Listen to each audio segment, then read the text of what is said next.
Right sir, దీంతో పాటు ఇంకొక హాట్ ఇష్యూ ఏంటంటే వైసీపీ పదే పదే చెప్తుంది ఏపీ డిఎస్సి దీంట్లో ఎన్నో అక్రమాలు జరిగాయని చెప్పి జగన్ రోజు కూడా ఆయన వ్యాఖ్యానించడం జరుగుతుంది. అలాగే ఈ డిఎస్సిలో స్కామ్లకు వీళ్ళు పాల్పడ్డారు, లక్షలాది మంది కూడా నమ్మకాన్ని వీళ్ళు ఒమ్ము చేశారని చెప్పేసి జగన్ వ్యాఖ్యానించడం జరుగుతుంది. సో ఫైనల్లీ అంటే ఎలా చూడొచ్చు అంటారు? అంటే ఇక్కడ ఈ విషయంలో వీళ్ళు వాయిస్ రేస్ చేస్తున్నారు కాబట్టి ఆ విషయంలో వాళ్ళ యొక్క గొంతు నొక్కి పట్టడానికి అలా ఈడీ విచారణ జరిపారని కూటమి ప్రభుత్వం అనుకోవచ్చా, లేకపోతే ఈ ఇష్యూని ఎలా చూడొచ్చు అంటారు? అంటే ఇక్కడ రెండు రకాల చర్చ జరుగుతుంది. యాక్చువల్ గా మెగా డిఎస్సి వ్యవహారం అంతా వచ్చిన తర్వాత డైవర్షన్ పాలిటిక్స్ కి కూటమి ప్రభుత్వం కొన్ని ఇష్యూస్ తెర ముందుకు తెచ్చింది అన్నది వైసీపీ చేస్తున్న ఆరోపణ.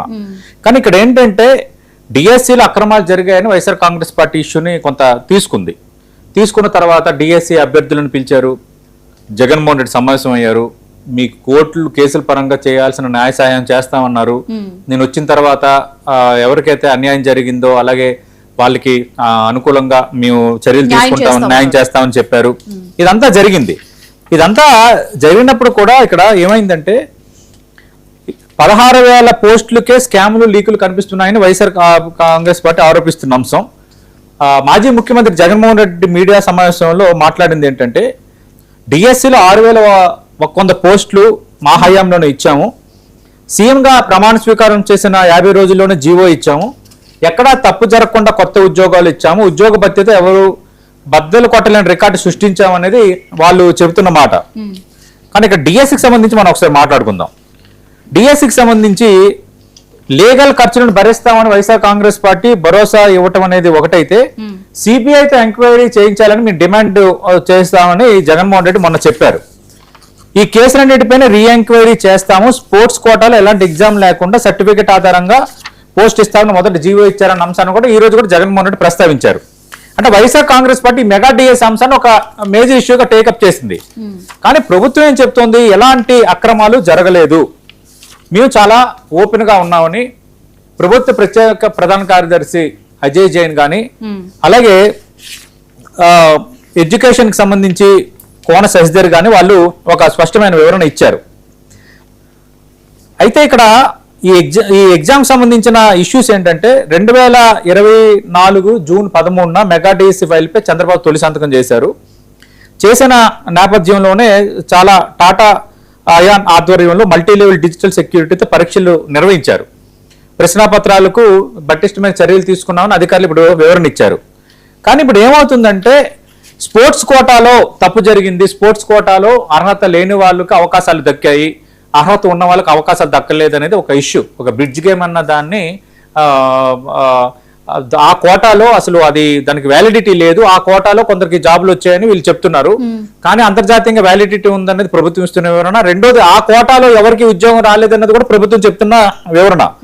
స్పెసిఫిక్ గా ఇక్కడ ఏంటంటే స్పోర్ట్స్ పాలసీ 2024 డిసెంబర్ అంటే అధికారంలోకి వచ్చిన తర్వాత స్పోర్ట్స్ పాలసీని ఆంధ్రప్రదేశ్ ప్రభుత్వం ప్రకటించింది. అందులో వాళ్ళు చెప్పింది ఏంటంటే 65 క్రీడలకు స్పోర్ట్స్ కోటా వర్తిస్తుందని ఒక ప్రకటన చేశారు. 2025లో 16,347 పోస్టులకి నోటిఫికేషన్ జారీ అయింది. అందులో 3% రిజర్వేషన్ అంటే స్పోర్ట్స్ కోటా రిజర్వేషన్ లో భాగంగా 431 పోస్టులు దాన్ని కేటాయించారు.